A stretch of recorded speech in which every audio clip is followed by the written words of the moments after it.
Peace, peace. Hey. What's up, you guys? It's Ariam And Yodit. and you're tuned in to deuxsol Radio. That's right. Your favorite twins are back talking all things music and culture. Because 2 takes are better than 1, but twin takes are even better. And we're back with another episode. If you all have been following us and you've been following the news, Beyonce is on her amazing, iconic tour. And her last final date is this Sunday, October 1st, which is crazy. Yes, she's closing out this week. From the beginning, we've talked about how we were trying to get tickets. And then we finally got tickets. Right.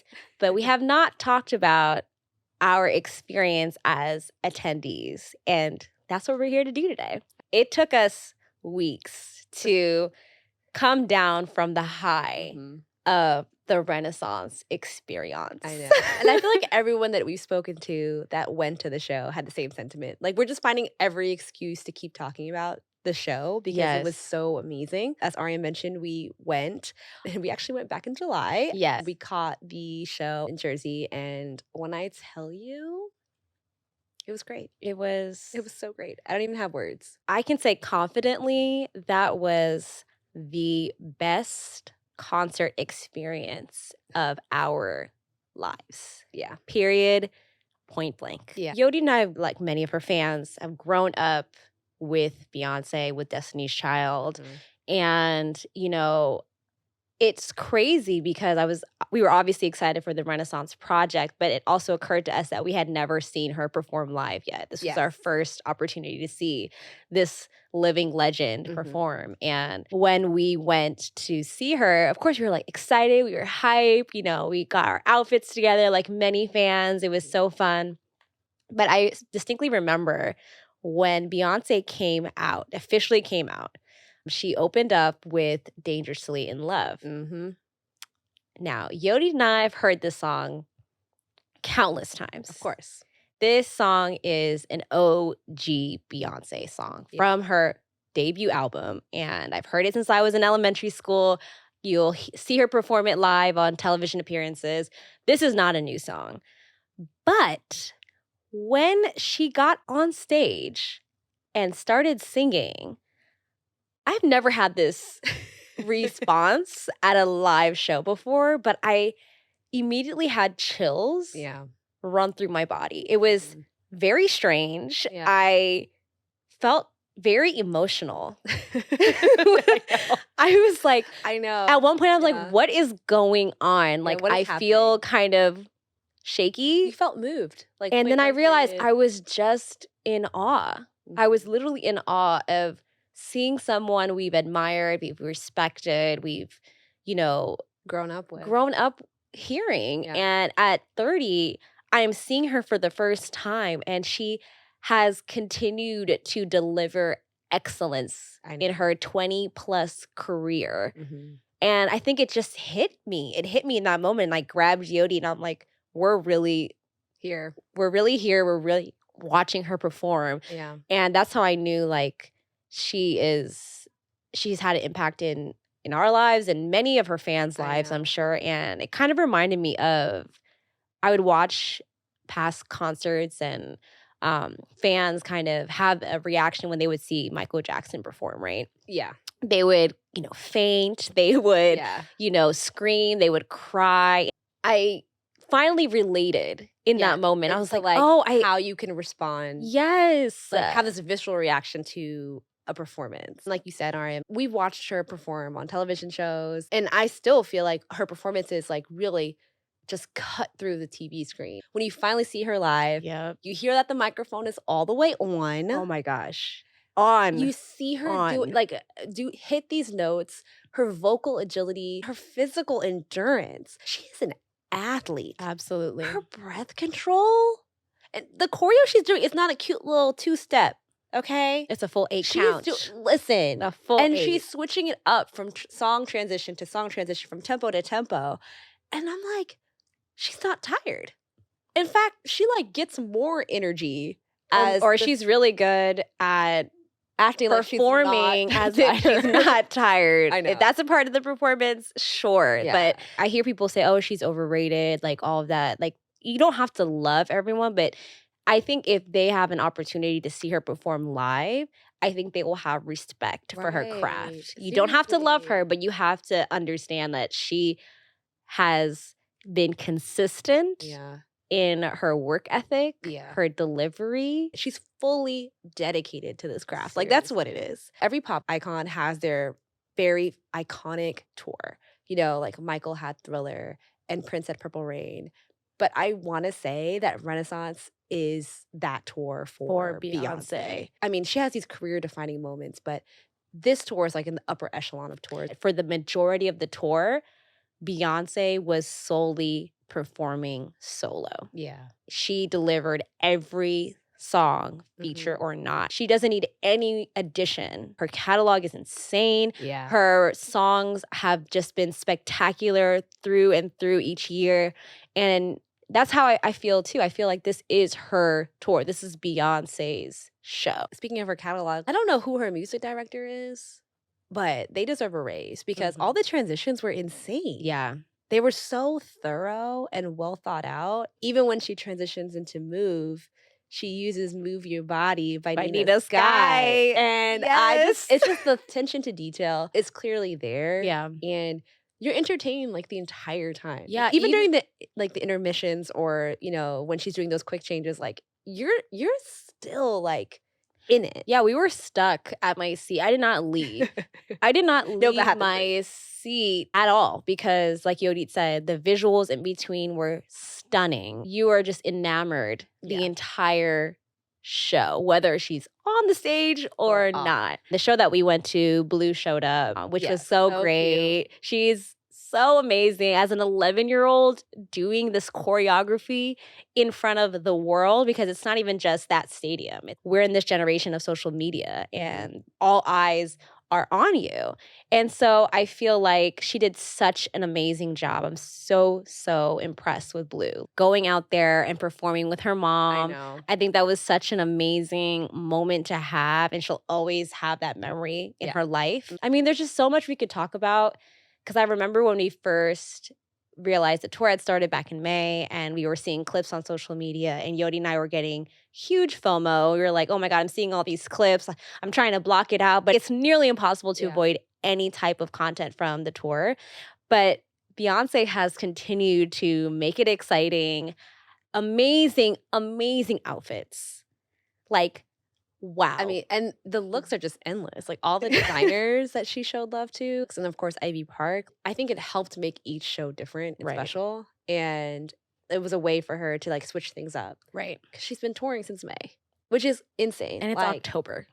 And that's another thing that blows my mind. She's going city to city and country to country, different time zones, traveling. Like, and she just gives us her all every night. Then at the end of our concert experience, Yodit and I had the nerve to be tired.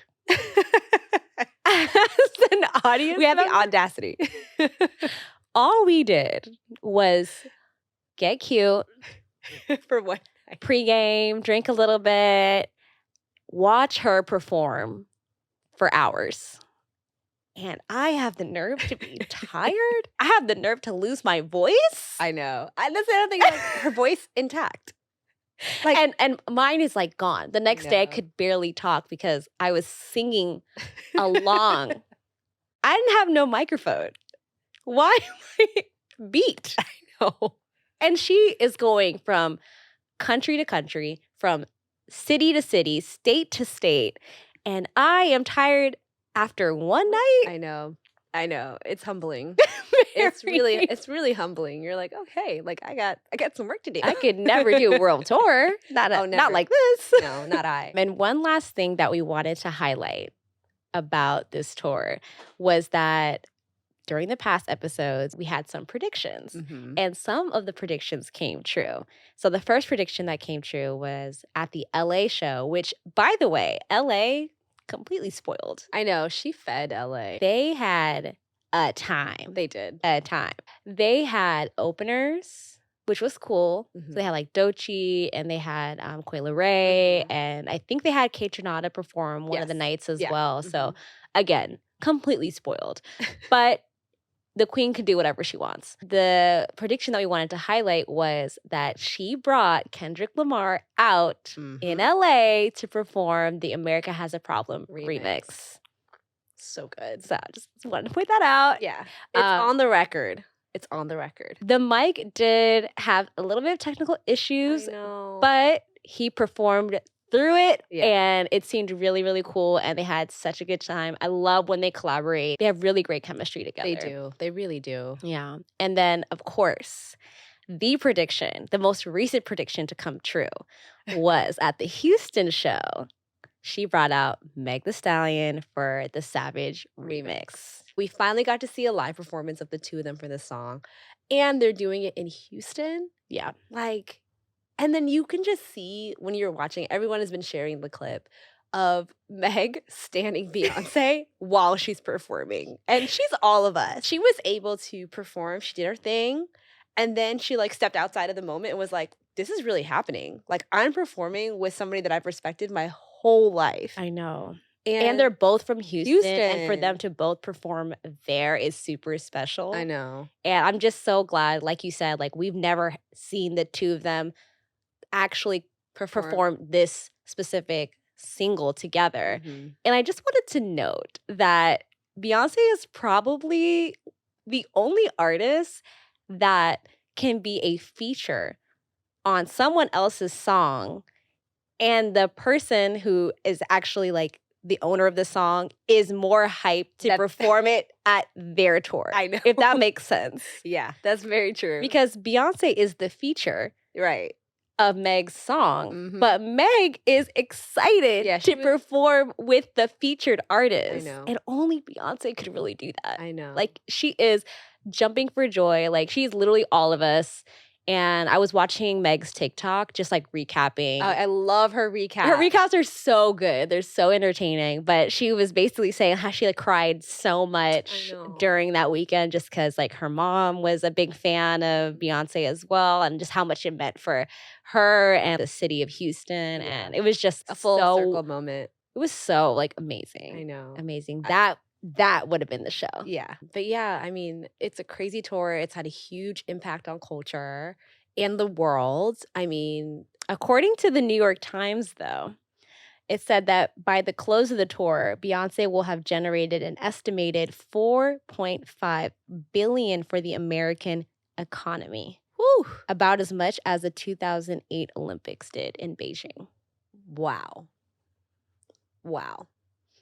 No words.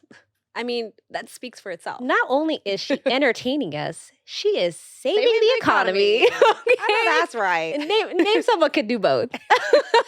Again, that just is indicative of her impact with this tour and what it's meant to the world and this country. So shout out to you, Beyonce. Yes. Seriously, you did that. And you really did.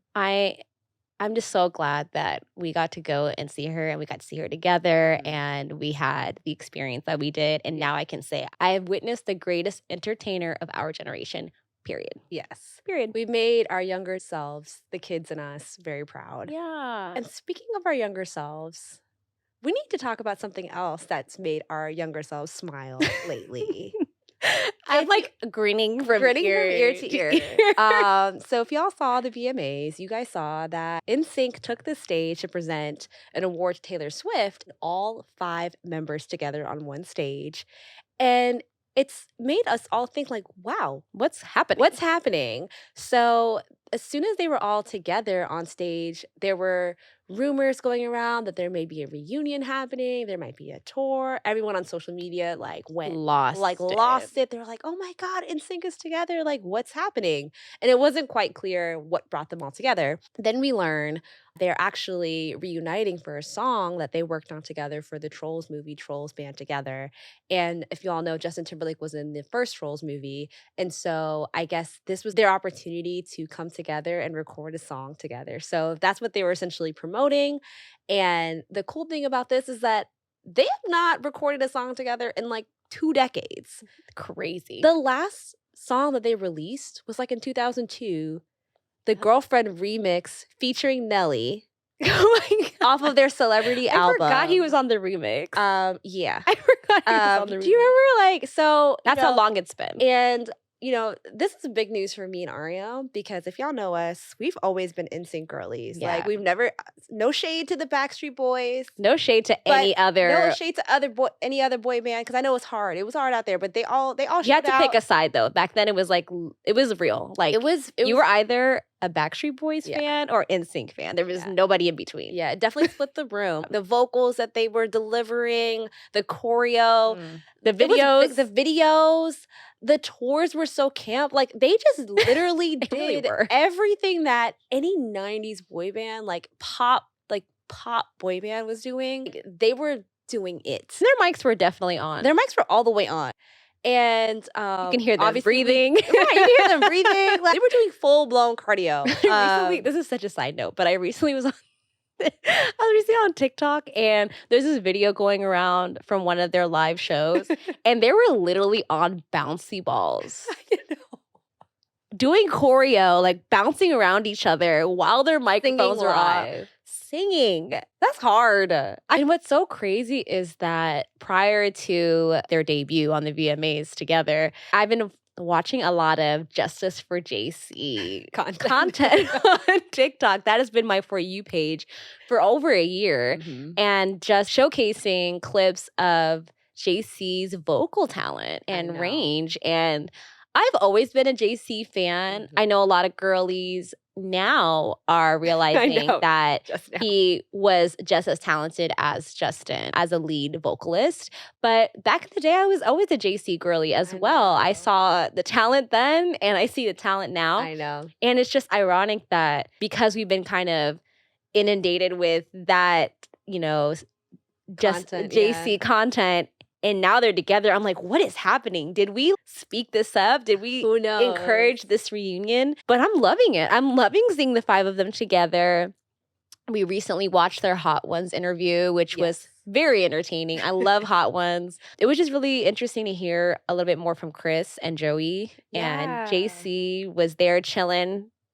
The hot wings was not bothering him. I know. Justin, he was struggling a little bit, but it was really cool. And, you know, I follow their Instagram page now. So now I'm seeing like videos of them, you know, doing random stuff. And it's just been such a walk down memory lane. I know. This reunion on the song, starting a lot of conversation online if they should do a reunion tour. And if they decide to do a reunion tour, you know who's going to be there. All the millennials. All, including us. Okay? Us too. Don't. But I don't, including us. Like if you're we're a Gen be Z, there too. If you're a Gen Zer, please do not ruin this for us and go because I want to be around like-minded people. I want to be around people that know the lyrics. Appreciate the impact of their discography. Every album that they had, you know, self-titled, no strings attached, celebrity, like everything was good. Like everything was they great. had hit after hit. So if y'all are interested in hearing the song is called Better Place and it released yesterday, so it's out now everywhere, and show these guys some love. Well, that actually wraps up today's episode. Thanks for tuning in. If you like what you heard, you can keep up with us on our socials at DEUXSOL. You can watch our episodes on YouTube, and you can also listen to us on Apple Podcasts, Spotify, Amazon Music. If you can hear it, we'll be on it. And until next time, guys, peace.